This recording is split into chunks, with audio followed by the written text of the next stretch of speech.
You're a Neanderthal, not a metaphor, an actual Neanderthal. And 170,500 years ago, you carry a torch 336 meters into the complete darkness of a French cave.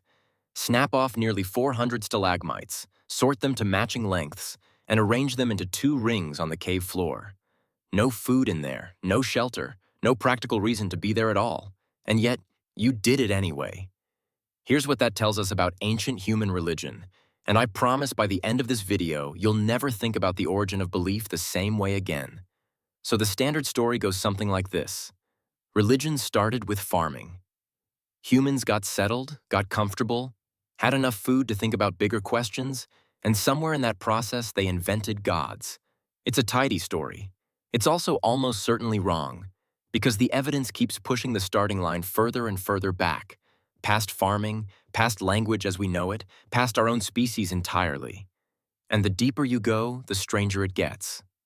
I've spent a serious amount of time going through the actual research on this, the peer-reviewed papers, the excavation reports, the stuff that doesn't make the documentaries.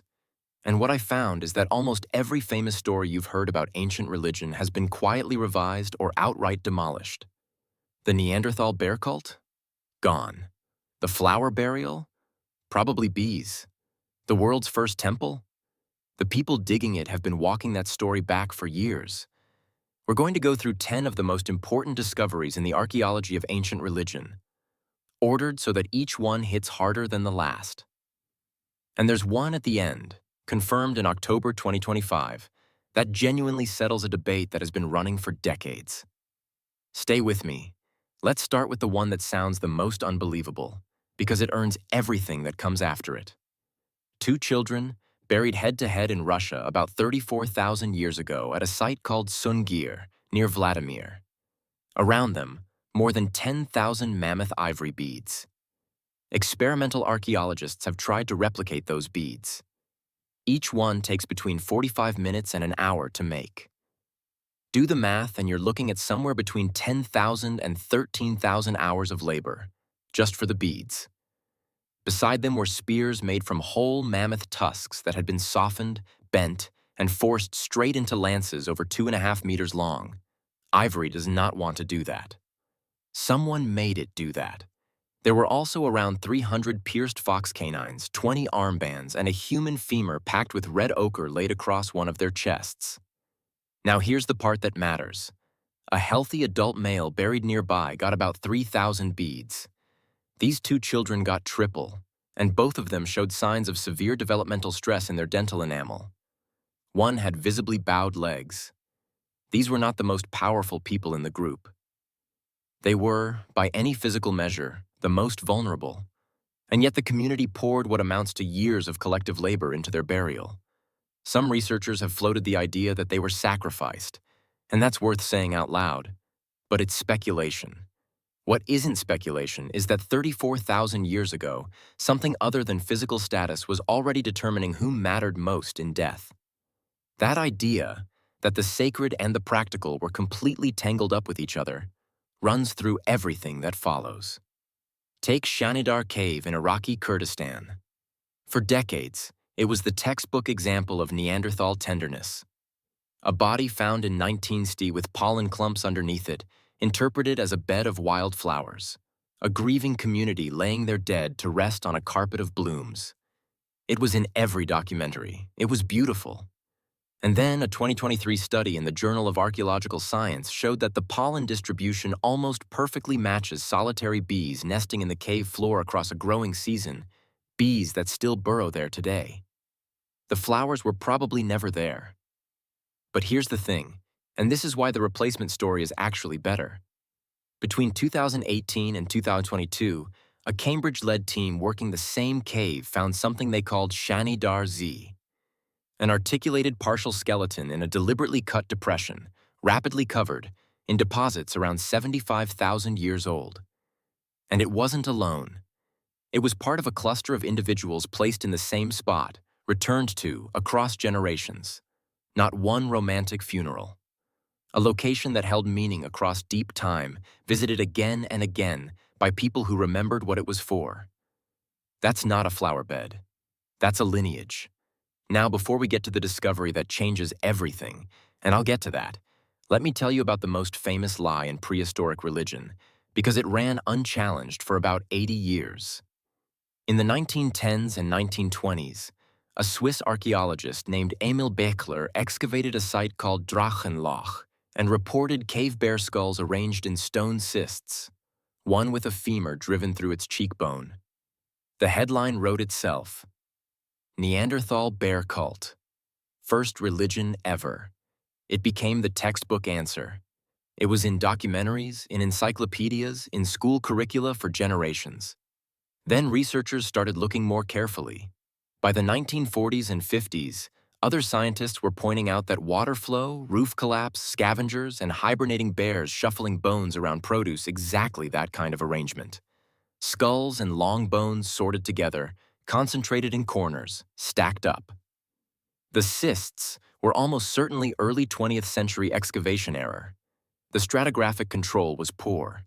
By 2001, the ethnographic reasoning behind the whole interpretation had been taken apart piece by piece. The bear cult was gone. But, and this is the loose thread I want you to hold on to, at Gobekli Cave, a cave bear skull sits on a flat rock in the middle of a chamber surrounded by dozens of others scattered on the floor. That one is real. Nobody put it there by accident, and nobody has a clean explanation for it. So if the bear cult is probably wrong, and the flower burial is probably bees, what do we actually know about early ritual? More than you'd expect. And some of it is genuinely strange. Around 12,000 years ago in Galilee, at a site called Hilason Taktit, a woman was buried alone. She was about 45 years old, which was old for the time. She had a congenitally deformed pelvis and a fused sacrum. She would have walked with a visible limp her entire life. At the same site, 28 other people went into collective graves. She got a sealed grave by herself. Around her, at least 50 complete tortoise shells, the pelvis of a leopard, the wingtip of a golden eagle, 2 stone marten skulls, a wild boar forearm laid along her left arm, and a complete human foot belonging to someone much larger than her. The researchers who published this in PNAS in 2008 identified her as the oldest known shaman.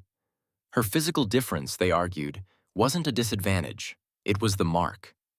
And at the feast that surrounded her burial, the remains suggest something like 70 tortoises and 3 aurochs were eaten. This was not a quiet goodbye. This was an event. Now here's something that almost nobody talks about, and it connects directly to how burial practices spread, or didn't. For roughly 4,000 years, across Britain, Belgium, Germany, Spain, Poland, and the Czech Republic, the standard thing to do with a dead body was eat it. A 2023 review in Quaternary Science Reviews looked at 59 late Upper Paleolithic sites with human remains. 13 showed cannibalism, 10 showed burial, 2 showed both, and the cannibalism clusters entirely in what archaeologists call Magdalenian contexts. Goff's Cave in Cheddar Gorge has human bite marks, marrow-cracked long bones, and skulls that were deliberately shaped into cups. This wasn't starvation. This was ritual. And here's the twist that makes this genuinely strange. The Magdalenians who ate their dead and the Epigravettians who buried theirs were genetically distinct populations. Burial didn't win an argument. It didn't spread because people were convinced. It arrived with different people, and the other lineage disappeared. The most intimate ritual of a culture, what you do with your dead, wasn't adopted. It was replaced. If you're finding this as fascinating as I am, drop a comment below with the thing that surprised you most so far, because I'm genuinely curious where people's minds go with this. And if you want to go deeper on any of these topics, the genetics of early Europeans, the archaeology of Shanidar, the Sungir children, I've got videos that go much further into each one. Hit subscribe so you don't miss them, because what's coming next is where this all starts to come together.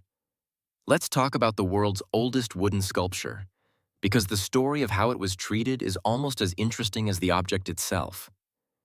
In 1890, workers pulled a wooden idol out of a peat bog in the Ural Mountains. It was originally about 5.3 meters tall, carved from a single larch with 159 growth rings and covered in geometric zigzags and 8 human faces. Russian researchers dated it in 1997 and got a result of around 9,500 years old. They were largely ignored. Then a German-Russian team redated the untreated inner heartwood using more precise methods and got something closer to 12,100 to 12,500 years old, twice the age of Stonehenge. The resistance to the earlier date, as researchers have since pointed out, had almost nothing to do with the carbon. It was about a discipline that had decided, somewhere along the way, that monumental religious art couldn't exist before farming. The evidence disagreed. The field took decades to catch up. Which brings us to Gobekli Tepe, and a story that's still being corrected in real time. You probably know the pitch. The world's first temple, built by nomadic hunter-gatherers with no permanent settlement, who gathered to carve massive stone pillars in circular enclosures and then ritually buried them when they were done. It's a compelling story. Klaus Schmidt, the archaeologist who led excavations there for decades, built that interpretation carefully and defended it until his death in 2014. The problem is that the people currently digging the site have been quietly dismantling it.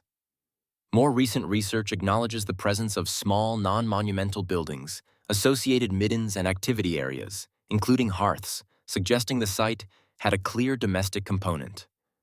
Based on new insights from chipped stone analysis, there is no longer a strong reason to assume Gobekli Tepe is a highly specialized site without signs of domestic activities.